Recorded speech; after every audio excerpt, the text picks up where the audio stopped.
Warm greetings from Arlington, Virginia. My name is Sherry Mueller, and it's my privilege to serve along with Joel Fishman as co-president of the Public Diplomacy Council of America. It's also my privilege to welcome each and every one of you to this Zoom webinar, this First Monday Forum featuring Ambassador Kenneth Quinn. In addition to PDCA, there are several co-sponsors: the USC Annenberg Center for Communication, Leadership, and Policy, as well as the George Washington University Institute for Public Diplomacy and Global Communications. I want to say a special thank you to our primary tech host and moderator, PDCA Rising Professional, Alistair Somerville. Alistair wears a variety of hats, including serving as a fellow at the USC Center on Public Diplomacy. Also want to say a special thank you to our backup tech host and key person, Claudia Del Pozo, the Hans Tom Tuck Graduate Fellow at PDCA. The program today, for those of you who know me, know it would be dear to my heart because I've been a strong proponent of citizen diplomacy since serving as president of Global Ties, the private sector organization that serves as a partner to our State Department in the administration of the International Visitor Leadership Program. It is a classic example of the intersection of public diplomacy and citizen diplomacy. The notion that the individual has a responsibility to help shape foreign affairs. Citizen diplomacy comes in multiple forms.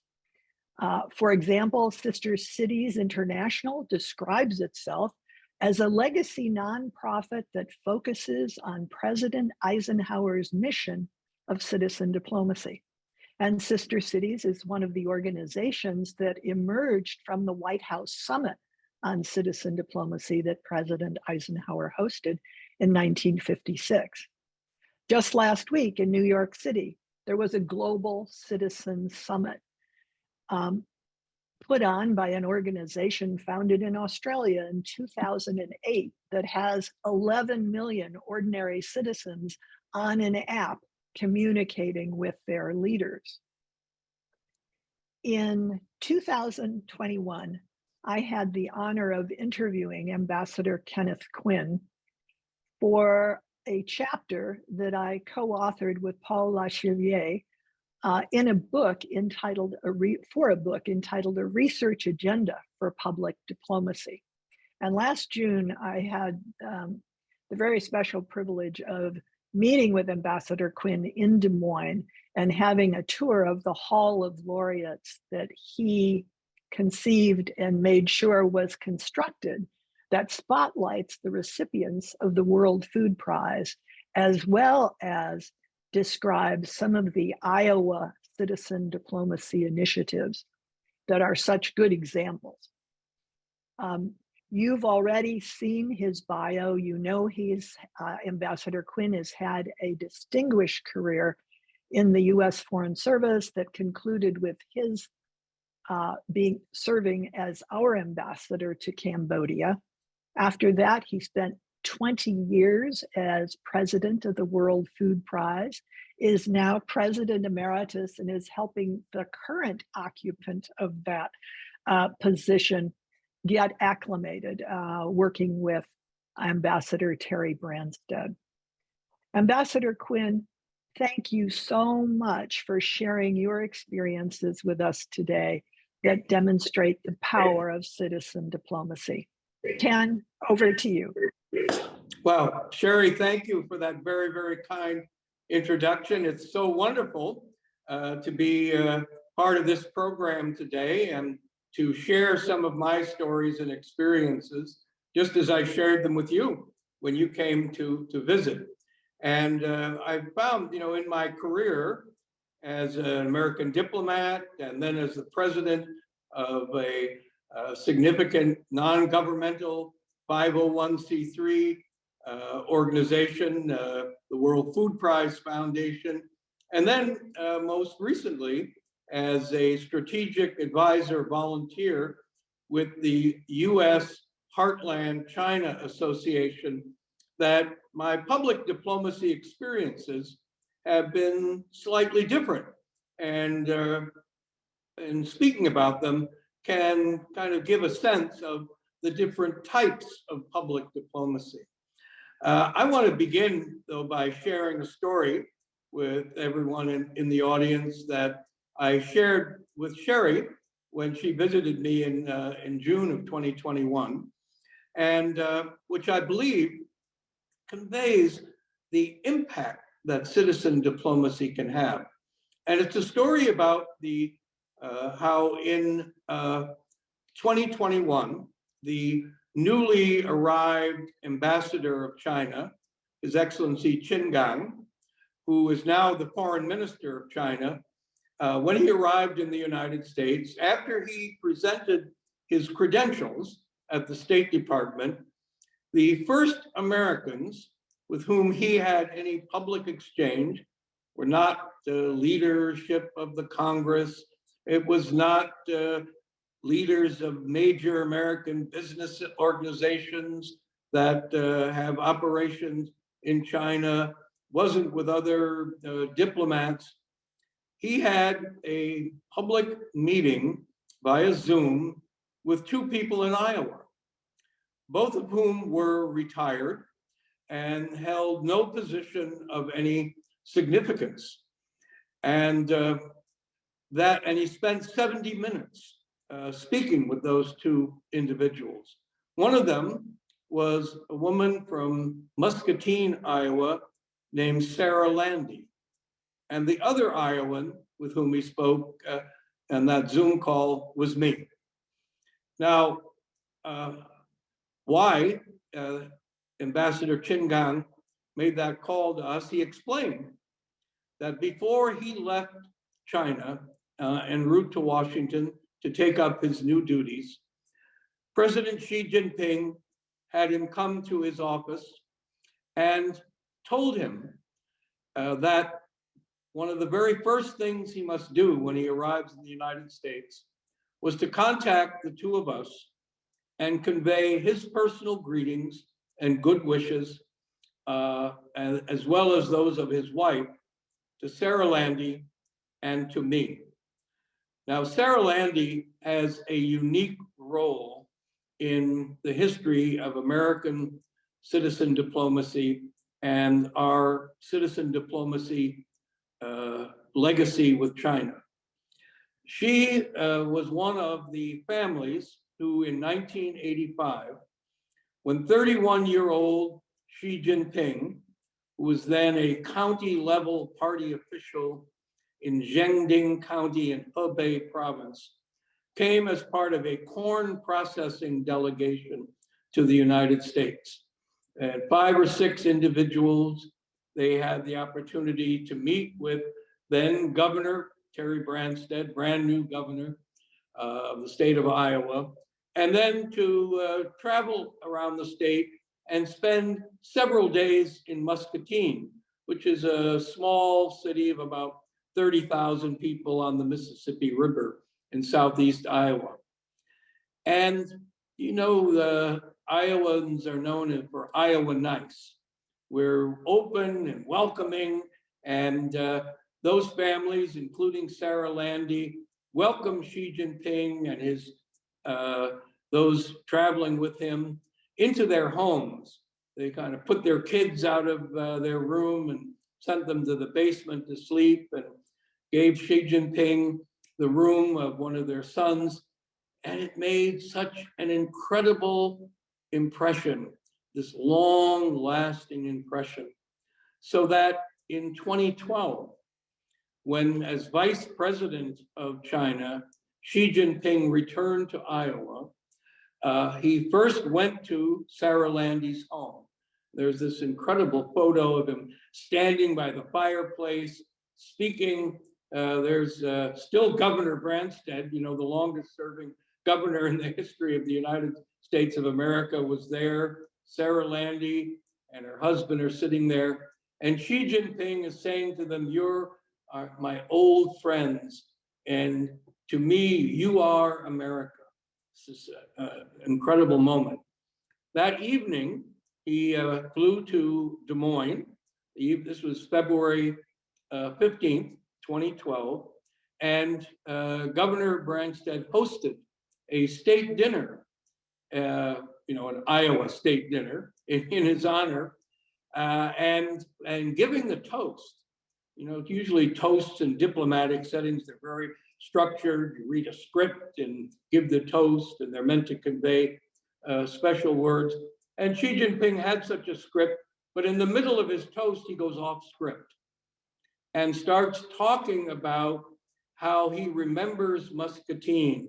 And he quotes Mark Twain, and he speaks of his memory of seeing the sun over the Mississippi River in Muscatine.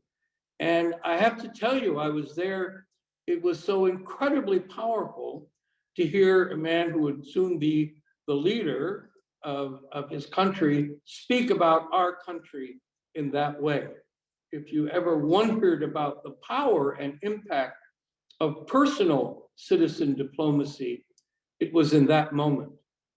The next day, Xi Jinping, and he's got the foreign minister of China with him, the minister of agriculture, he's with Secretary of Agriculture and former Iowa Governor Tom Vilsack, with Governor Branstad. They all arrived here at the Hall of Laureates, that building you see behind me. And I have my moment when I get to escort Xi Jinping into the building. And as we were walking in through the interpreter, I said, "Mr. Vice President, you have such an interesting story about how you came to Iowa as a young man. I'm going to commission a painting and hang it here in my building so that people will remember your story." And through the interpreter, Xi Jinping says to me, "Thank you very much. That's very nice."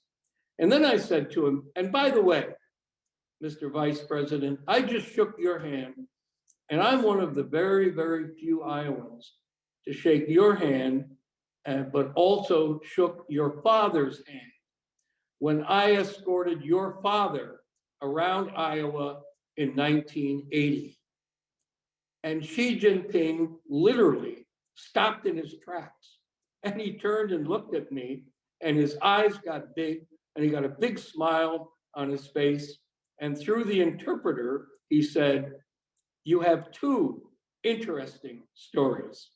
So at the bottom of that painting that hangs here in the Hall of Laureates, it says in Chinese characters, "Two interesting stories."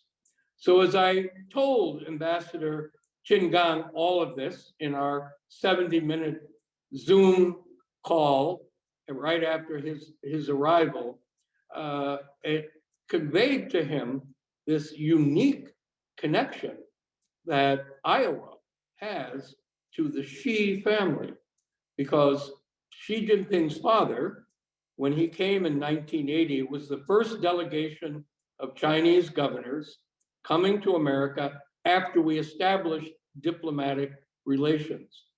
And of course, didn't know at the time that his father was the father of the future president of China, but he was the leader of the delegation. Xi Zhongsun was his name. Governor Xi Zhongsun was the governor of Guangdong province. And he was the leader, along with paramount leader Deng Xiaoping, of China's adopting free market economics. He was the man who established the Shenzhen special zone, where modern economics and business economics were introduced. And we took him out to see farms and agricultural institutions here. And they soon adopted the free market principles to agriculture, transforming Chinese agriculture in 1 decade. And so this moment when China was taking off, I had the opportunity to take his father around and show him and introduce him to, for the first time ever, to American free market economics.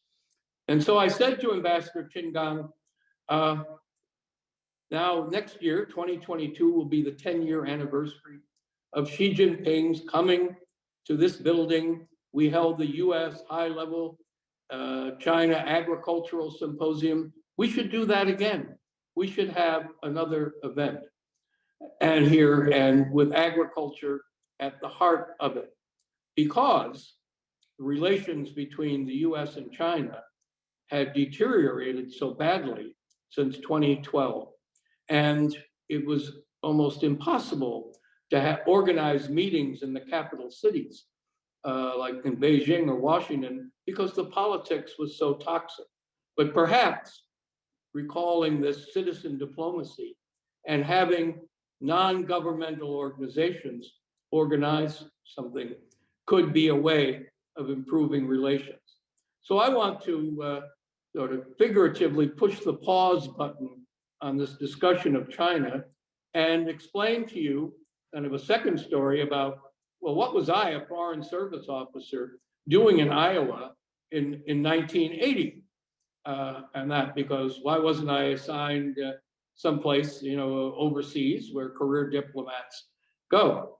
And I had the first 10 years of my career, I had spent a little over 5 years in Vietnam during the war. I had been on the at the National Security Council staff at the White House as the Vietnam War ended on April 30th, 1975. Yesterday was the anniversary of that tragic, terrible day. And then I worked for Assistant Secretary Richard Holbrooke for a year and a half. So all my time, my career had been focused on Indochina, the Vietnam War. But I had 10 years in, so I was eligible to be a Pearson Fellow. And a Pearson Fellowship was another, I don't think it was started with the idea of citizen diplomacy, but by Senator Pearson of Kansas, it was to kind of re-Americanize diplomats who have been overseas too long, get you back to remember the people you represent. So I signed up, and there I was on the staff of Governor Robert Ray of Iowa, Republican governor, one of the truly great humanitarians in the history of our state and indeed our country. And Governor Ray had been very interested and involved in resettling refugees from Indochina. There were about 130,000 refugees who fled Indochina at the end of the war in 1975. But now here I was arriving in late 1978, and in January of 1979, I was in the governor's office with him when we watched a TV special featuring Ed Bradley, CBS Reports. And it was a report on the Vietnamese boat people refugees who are now escaping from Vietnam in increasingly large numbers, sailing down rivers and out into the South China Sea, desperately trying to find a way to live in freedom. And they would make their way to Malaysia or to Thailand or Philippines, but wherever they went, no country wanted to accept them because no country was taking any more refugees. And even countries in Southeast Asia, they would maybe give them some water, food, or gasoline, but push them back out to sea and say, go someplace else because you can't stay here, because none of them wanted to be inundated with refugees. And in Ed Bradley's report, we saw one of those boats pushed back out in the waves, and suddenly this boat breaks up. And before your eyes, you see Vietnamese boat people, refugees, literally drowning out in these turbulent seas. And it was such an incredible scene. Those lucky few who washed up on the shore, Ed Bradley literally dropped his microphone, rushed down to pick them up, to try to drag them up onto shore and save them. Governor Ray was so affected by that. And he asked me, why is this happening? You came from the State Department, explain this to me. And I explained that after the war, we had taken 130,000 refugees here. Our doors were closed. America was taking no more refugees. That night at midnight in his office, we drafted the letter to the president, which he read in a press conference the next day saying, Mr. President, Iowa will double the number of refugees we've already taken if you will just reopen America's doors. And we went to Washington. We got two other governors, another Republican and Democrat, and lobbied with the president and the State Department to change our policy. And that summer, 5-6 months later, we went with Vice President Mondale to Geneva for the UN conference on the boat people. And Vice President Mondale took the stage and spoke and said America was going to accept 168,000 refugees a year. Now the boat people were saved, and the president sent the Navy to rescue boat people. And it all came from this subnational citizen diplomacy led by governors influencing and who were supported by a huge array of newspapers and religious leaders and other governing officials all across Iowa to bring these refugees here. And when this was announced in Geneva at the UN, America got a spontaneous standing ovation from the world, with the exception, of course, of communist countries who said it's a terrible trick, about our humane and humanitarian policy. So I followed, when I retired after being ambassador, I came back home to Iowa, took over as president of the World Food Prize. I endeavored to build this same type of citizen diplomacy and to impact through our Borlaug Dialogue Symposium. I invited Palestinians and Israelis to come together. And they would come because they were being invited, not they would invite each other, but invited to come because they were invited by our nonprofit organization. And I brought the ministers of agriculture from Afghanistan and Pakistan here. In 2012, we gave our $250,000 prize to Daniel Hillel, an Israeli Jewish irrigation pioneer who had been nominated by 3 Muslim and Arab scientists from Muslim and Arab countries. 2014, we brought senior Iranian scientists here, and I sent World Food Prize laureates, and I went to Iran and promoting agricultural exchanges. I found that agriculture, and you were able to do things in the heartland that you couldn't do in capitals because it was citizen diplomacy. And so in 2022, now as I was strategic advisor to the US Heartland China Association, only 3 or 4 person organization led by former Missouri Governor Bob Holden. And we had the US-China Agricultural Dialogue. And because we were inviting them, I got Ambassador Nick Burns to participate from Beijing virtually. Ambassador Qin Gan was there in person. And I had the Trump administration ambassador, Ambassador Terry Branstad, a former governor of Iowa, all participating. And we had 200 participants leading, individual business and agricultural leaders from the United States. We had others participating virtually from China. And we had this amazing program. And I refer to it as, with 3 ambassadors, we were, had pulled off a diplomatic hat trick in getting them there. But the conversation was not toxic. And we could talk about improving our own agricultural exchanges and how China and the US must collaborate in order to address the single greatest problem that our human race has ever faced, which is, can we sustainably and nutritiously feed the 9 to 10 billion people who will be on our planet by the year 2046, when Iowa celebrates its 200th the bicentennial of statehood, our 200th year as a state. This is the biggest challenge. And it is, as we've learned from Ukraine and Russia, this terrible unjust conflict, that if there is a conflict between the US and China, meeting this goal will be impossible.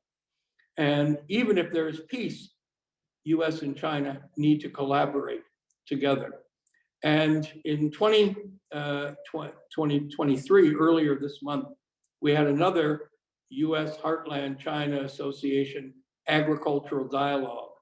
And at the end, I gave the concluding speech of the event and said, my dream is of having senior leaders, even perhaps the most senior leaders, but senior leaders of China and the United States, come to Des Moines, come to this building, which has the legacy of the Xi family there and the legacy of Norman Borlaug, man who, Nobel Peace Prize laureate, one of great citizen diplomacy, man who took this agricultural know-how and spread it around the world. And with their legacy, the United States and China could agree, invited by nonprofit organization, could agree to work together to uplift Africa, which is feeding an additional 1 billion people. So that is my hope, why I believe that legacy of Xi Jinping's visit, of Xi Jinping's father's visit, the legacy of this building, and that citizen diplomacy may be the most important element that we have in order to prevent the possibility of conflict, the increasingly real possibility of conflict between the United States and China, and take us toward making the world a much better place.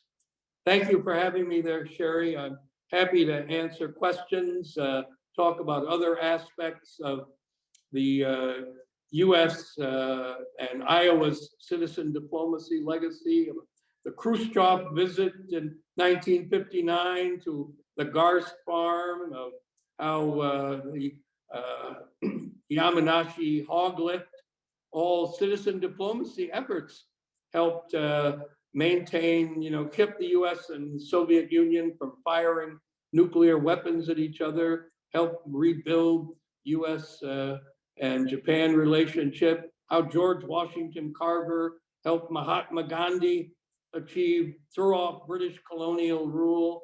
These are incredible stories of citizen diplomacy to inspire our people and inspire our country and help shape the more conventional diplomacy, which the State Department has, and I proudly served for 32 years. But citizen diplomacy is so incredibly powerful and impactful.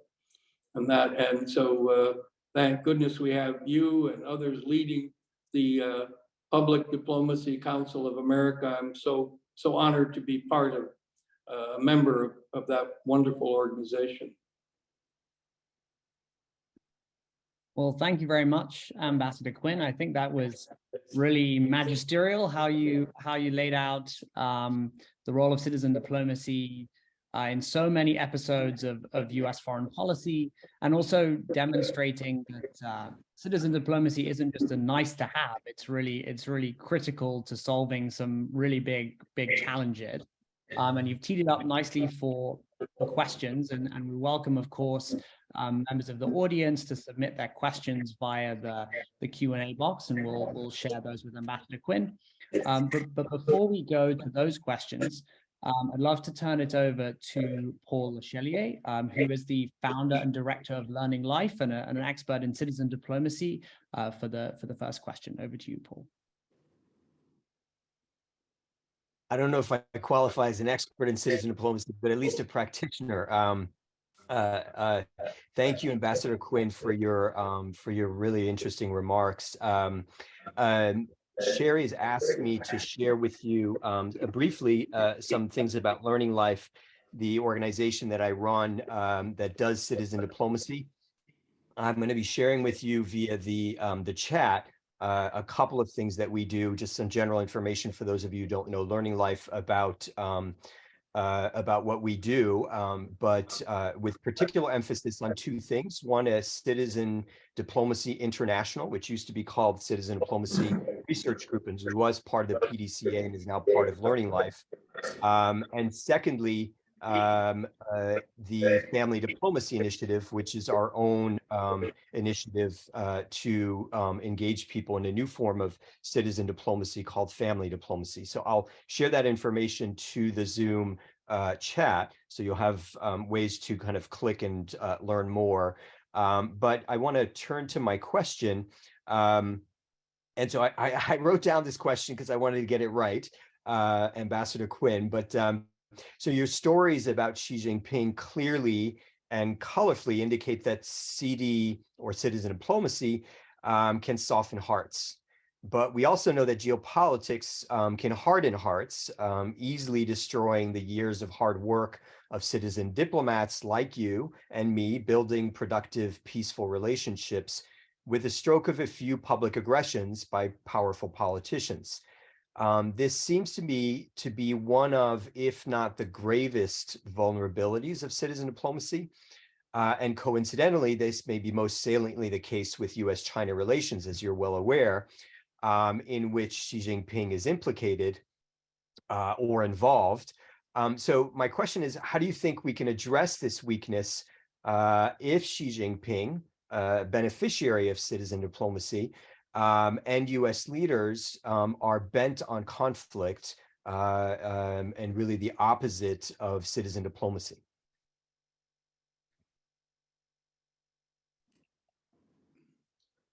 I thank you for that the obvious question about how to take realpolitik and the hard national interests that are involved, and it'd be wrong to ever think that because you've had a good relationship or a special or unique relationship with a leader of another country, that will somehow cause that leader to change their national goals or national interests. That won't happen. In my view, what I believe you hope for is that the experience that citizen diplomacy has provided and which has impacted a leader, whether it's an American leader or a foreign leader like Xi Jinping, is that it gives you another opportunity to have a conversation, to make another approach, to make another appeal, to go quietly, as long as it's not done publicly, but go quietly and get another opportunity for a conversation at an official level, or that you're able to have some reference to private exchanges so that messages are passed sort of from a non-government organization to another non-government organization, and in that way then passed on to the leaders. So I have had since 2017 a relationship with the Chinese Academy of Social Sciences. It's a non-governmental think tank, huge organization, sort of a think tank and graduate school, but quite influential. And you're able to discuss ideas there and put forward ideas there that governments may not be able to address, or not in the same way. You can bring out and have other ways of looking at problems that can be surfaced and get attention. Also can be done through the press. The Xinhua, China Daily are cover events in the United States. They're very interested in citizen diplomacy events. Somebody from Xinhua is going to be here in Des Moines at the end of this week.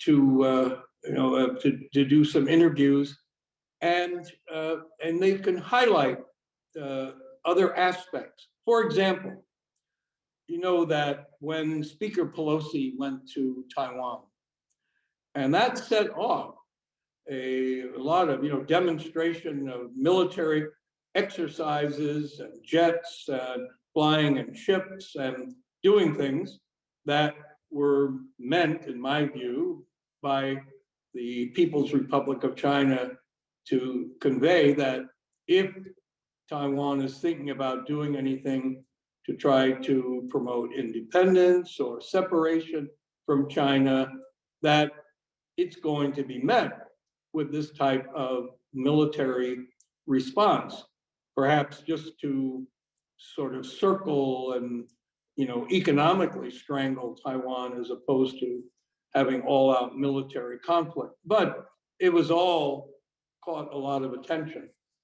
On the front page of Xinhua, or in the main stories, were stories about Xi Jinping understanding what farming and agriculture was all about.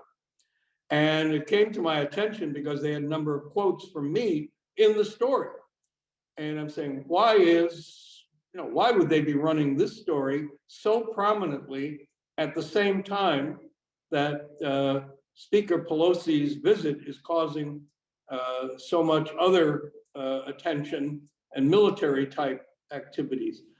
And to me, I said, maybe it's just a coincidence, but I believe that there is a reasonable way of looking at and saying, we're being reminded there is this other track, there is this other set of experiences that we ought to be looking at as a way of building collaboration. I mean, a lot's going to depend on China and Taiwan on what happens in the Taiwanese election in January, and which party achieves power and elects a new president.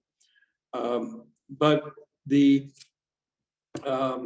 U.S. and China could be on this terrible collision course, which could result in terrible military confrontation between our two countries and unthinkable consequences. And so I believe that one of the ways that we could avert that would be to try to create a circumstance where you can have senior leaders of both countries saying, let's do something really big together.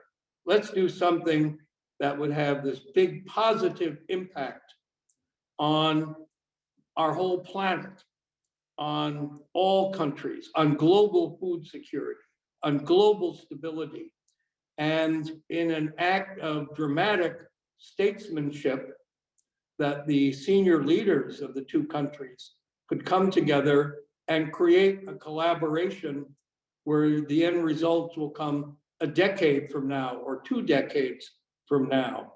And could something like that avert this collision course and avert a conflict? My hope is that, and I'm about to go off to China and speak because I hope to continue to propagate this possibility and say there is a way, maybe not in Beijing or Washington, D.C., but maybe, just maybe in the heartland of America, working around the theme that's been at all of my work, peace through agriculture. Pax Agricultura, peace through agriculture. Sorry if I kind of went on, kind of a long-winded answer, so. No, great answer to a complex question. Thank you very much. And our second question, before we go to some of the great questions that have come in via the Q&A box, will be from Ambassador Richard LeBaron, who after a distinguished career in the State Department is now serving on the Advisory Council of Global Ties US. Ambassador LeBaron, over to you. Thank you very much. And thank you, Ken, for that really, really fascinating discussion. It was it really revealed a lot about the potential for citizen diplomacy that, I wouldn't even have imagined. Like you, I had a 30-some year career in the Foreign Service, and throughout that career, I was impressed by the International Visitor Program. It was an essential tool for embassies to influence people overseas and to make long-term relationships and build those relationships with people at a very early age and see them blossom years and years later. And so I was honored when I was asked to serve on the Advisory Council of Global Ties, which coordinates with local organizations in the United States to sponsor these visitors. What my question revolves around is the local aspect. Most of these organizations that sponsor our international visitors are made up of volunteers. Some get some partial funding from their state or city. They get a little bit of funding from Global Ties, but they're pretty much a ragtag operation of volunteers who just do this out of the goodness of their hearts. And I'm wondering if there's some way to sort of establish a little more consistency, a little more support, and also to mobilize these citizen groups to build more of a constituency for both public diplomacy writ large and diplomacy in general. So far, it's a pretty isolated effort for a lot of groups. And I'd just like to see if I'd like to hear your thinking on whether we should just leave well enough alone and rely on people's goodwill, or we should find ways to make a more cohesive effort to influence the future of diplomacy.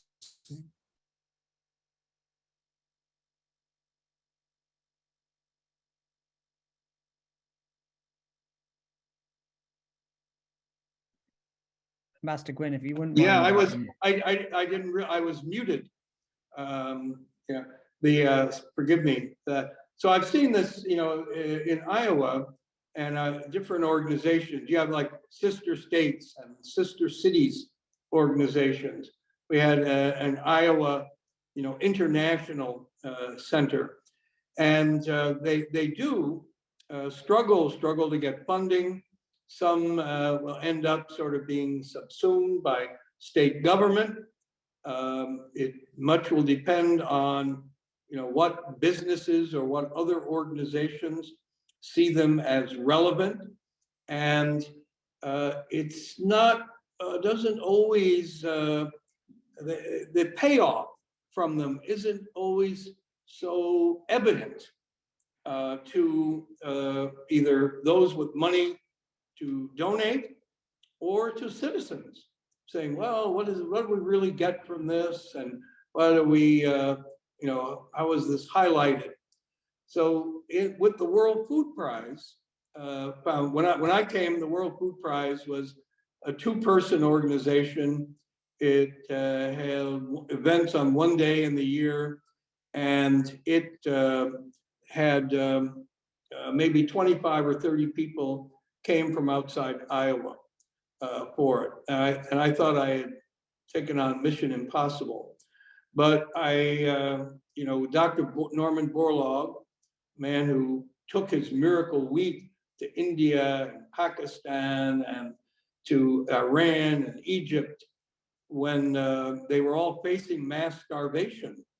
And in the 1960s, and his approach to agriculture as seeds were so incredibly life-saving that farmers and scientists in India put in their money to put up a statue of Norman Borlaug. Same thing, farmers in Mexico, putting up a statue to this gringo from Howard County in Iowa because he's so beloved. I mean, I was invited to go to Iran in 2014 because they were holding a conference just to celebrate the centennial of the birth of Norman Borlaug. And we had just unveiled Borlaug's statue in the US Capitol in Washington, DC. It's right next to Rosa Parks there in Statuary Hall. And the Iranians said, can we buy a copy of your statue we want to put it up on our campus, agricultural biotechnology campus here just outside Tehran. And I got them from, the ability to do that, although they couldn't get the treasury license, the doing business for Iranians. But, they invited me to go there, and I went there and I gave a talk to, 400 Iranians. There was this mullah sitting in the front row representing the Grand Ayatollah, giving me the evil eye, throughout. And when I finished talking about the potential for Iranians and Americans working together in biotechnology, and send your best scientists to Des Moines this October for our symposium, and I got a spontaneous standing ovation from 400 Iranians. And the mullah, as I walked off the stage, he was an older guy, he ran over to me and shaking my hands. And it was this incredible, moment of the potential of agriculture. If you go to China, wherever you go in China, you can talk to anybody, people in the market selling there, somebody selling coffee on the bullet train, and you ask them, do you know who Yun Longping is? And every Chinese knows who Yun Longping is, just as they know who Xi Jinping. And Yun Longping is the Norman Borlaug of China. He's the man who developed hybrid rice and helped feed millions, hundreds of millions of Chinese at a desperate time. He came to Iowa in 2004 to receive the World Food Prize, our $250,000 prize.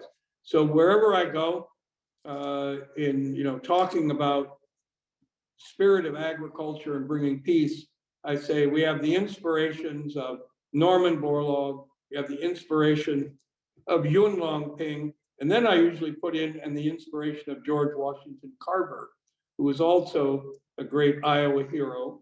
We just enacted a day of recognition in his honor. There's only 3 ever in the history of Iowa. 3, and one of them is a man who was born enslaved and went on to become one of America's greatest agricultural scientists, George Washington Carver. And in referring to the spirit of these individuals, they were all citizen diplomats. I'm sure they never thought of themselves that way, but in fact, they are, because they make such impact as individuals with their science, with their new seeds around the world.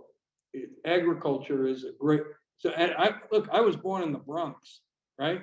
I never grew up on a farm. I didn't work in agriculture any time in my life, but I came to see that agriculture is a key. And in these days of terrible divisions in our own country, red states, blue states, et cetera, but you can get the most conservative and the most liberal progressive and bring them together, and they all come into the Hall of Laureates. They all stand in front of Norman Borlaug statues and they all leave wiping tears from their eyes, because agriculture, ameliorating hunger, is something that unites all Iowans, no matter what political party or background they're from.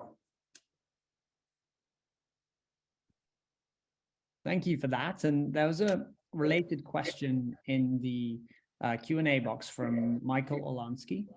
And he asks about maybe a slightly more negative turn in relation to citizen diplomacy and exchange, where he says, in Iowa and elsewhere, to what extent have citizen diplomacy programs been impacted by current problems and challenges in the US?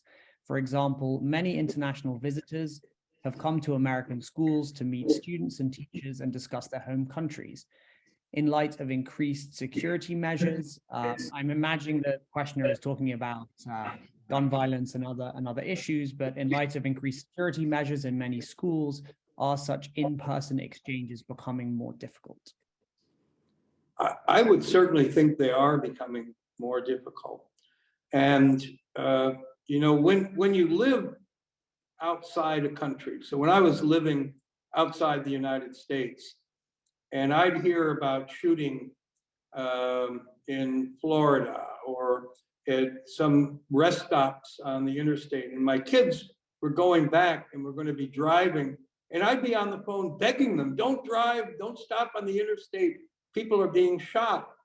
Because when you see in the news is all this violence, you think that's happening all the time.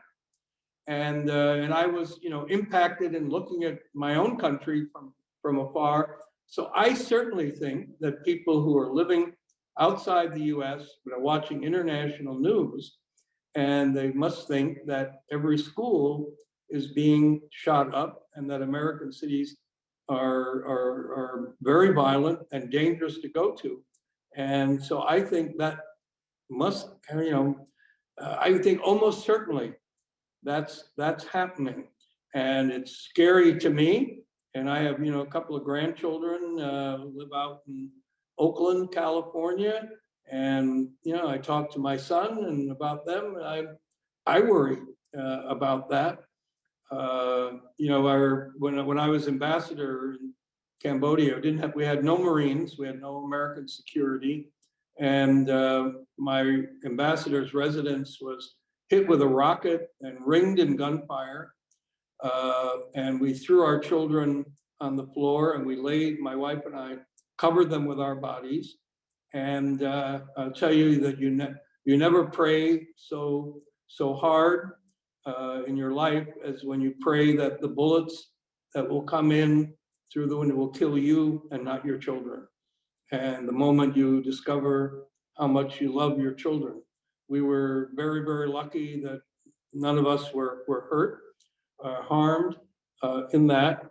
But we, ended up having to evacuate all the American citizens out of the country and most of our embassy staff.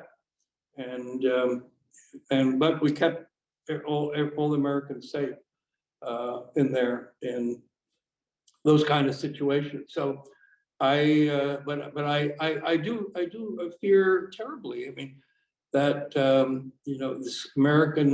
this perception of American schools and being dangerous.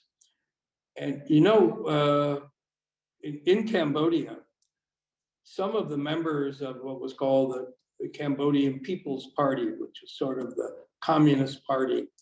But these officials, a number of them sent their kids to school in the United States. And that had a profound impact on them, that their children some were going to public school in the United States. And when I had to, get them to do things and go encourage them, it was easier because of that connection to the US that they had by their children coming and attending elementary school or high school. The Prime Minister Hun Sen, his son went to West Point. And that, so when we had things to do, like we captured North Korean terrorists, and they turned him over to us and captured him on things. So so it'll be terrible to lose some of that because they're afraid to send their children to the United States out of fear of what might happen to them. Thank you. That was an extremely powerful answer. Just as we get close to the end of the conversation today, I'm going to put two questions together and pose them to you.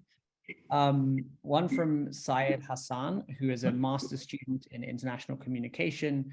They ask, what might the most crucial characteristics or aspects of fostering citizen diplomacy, how can we bolster these? And I'm going to tie it to Ambassador Greta Morris's question, who references specifically your inspiring stories about citizen diplomacy with China and the extent to which citizen diplomacy could help improve government-to-government relations with China. I'm wondering if we were to think about the most crucial characteristics, the core aspects of citizen diplomacy, whether those could be deployed today in spite of some of the challenges you've outlined in US-China relations. I believe that it's very, very important to get state legislators and other state level people to go to foreign countries. And that just to go and learn and exchange and be exposed to it, and having funds available to reach out to bring people, like the State Department International Visitor Program here, that we need to continue doing that. There is, I believe, and kind of a question, kind of I'd say an ethical question about how do Americans see our obligations to other people in the world. Do we only have an obligation to people in our own communities, to in our own country, to those outside our country? So whether it's Herbert Hoover, who, from Iowa, who was president, failed president in the view of many, but perhaps America's single greatest humanitarian, who, working for Democrats, took food from America to feed 700 or 800 million people in Europe after World War I. Did it again working for another Democrat at the end of World War II. Norman Borlaug would say, we have an obligation to help feed people all around the world, to end hunger and malnutrition and poverty, starvation. But these now questions, I think, are being more posed, and it's different than it was immediately after World War II. And so I believe it's very important to try to stimulate among those who are now entering state legislatures, of course, members of Congress as well, but to encourage them to travel abroad. It's kind of ironic somewhat that in a day when you could Zoom and we can have interaction with schools all around the world or with others in foreign countries, that perhaps we are becoming at the same time somewhat more distant and less connected. And that's very worrisome to me.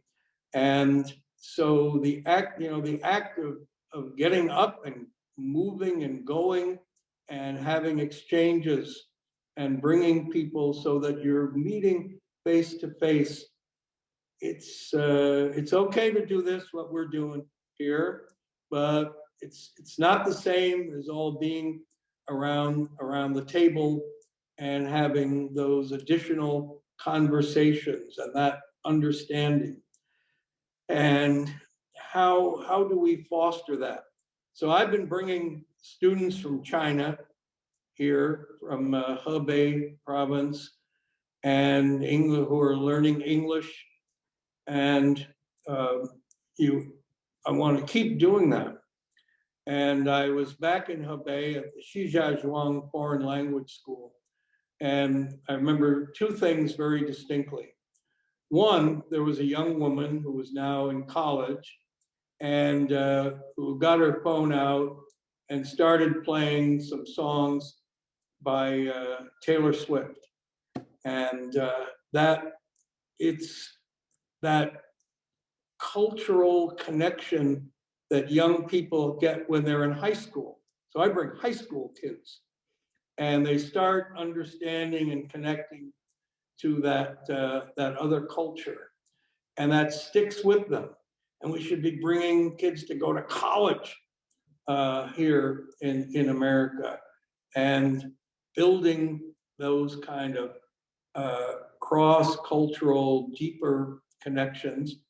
And I ought to know who's at the top of the Chinese top 10 or top 20 songs that high school kids are listening to there.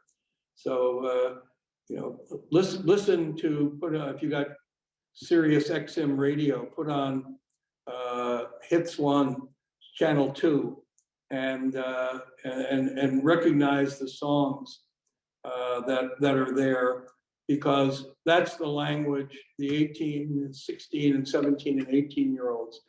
And in 20 years, they're going to be in charge of all these issues, and you have to inspire them to that. Ambassador Quinn, thank you so much. That was a great look ahead to the future there at the end, and the role of future generations and future generations of leaders. Also, with a quick look to the future now, I'm going to hand it over to Mike Korf, the PDCA editor-in-chief, who's going to share some information about upcoming events. But Ambassador Quinn, thank you so much for your time today. Oh, my pleasure. Thanks for having me. Good afternoon. I am Michael Korf, and I had the privilege to serve as co-chair of the PDCA Awards Committee this year. And I want to begin by thanking Ambassador Quinn on behalf of the Public Diplomacy Council of America. He helped all of us better understand the opportunities involved in citizen diplomacy and the role we can all play. And I thank you all for your participation and excellent questions. Part of the mission of PDCA is to honor achievements of public diplomacy practitioners and scholars. The Awards Committee is one way we honor this part of our mission. We recently announced the awards for 2023, which you can read about on our website. To provide an opportunity for you to meet the recipients and to ask about their work, we have organized 2 upcoming programs. On June 5th, you will have the opportunity to meet 3 groups. Onar Distar, a cultural affairs assistant at the Consulate General in Istanbul, devised a strong strategy for connecting with Turkish youth using the field of game development and design to engage this audience. Monica Sarmiento, a public engagement specialist at the embassy in Mexico City, helped plan and coordinate more than 200 programs marking the 200th anniversary of the establishment of diplomatic relations between the United States and Mexico.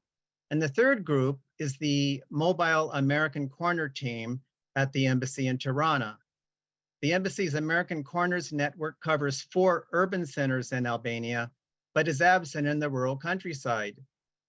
To reach these underserved areas, the embassy's public diplomacy team created an innovative way to bring public diplomacy resources there by packaging the most effective American Corner programs, putting it on a US branded tour bus, and traveling around Albania. On June 12th, we will honor the public diplomacy section at the embassy in Kyiv. Serving under the most difficult and dangerous circumstances imaginable, the Kyiv embassy's public diplomacy section has carried out an extraordinary range of activities. Please join us to learn more. Another part of PDCA's mission focuses on advocating for the role of public diplomacy in US statecraft and for new initiatives and seeking new sources of support for public diplomacy activities. To address this part of the mission, on May 15th, we will focus on public diplomacy in the President's budget. Kate Eldridge and Michelle Weimer, who have previously addressed us about congressional deliberations over the public diplomacy parts of the budget, will join us. All 3 programs will be presented only via Zoom, and starting tomorrow, you can sign up for these programs on our website. Thanks again for joining us today. We look forward to seeing you next time and wish you a productive day.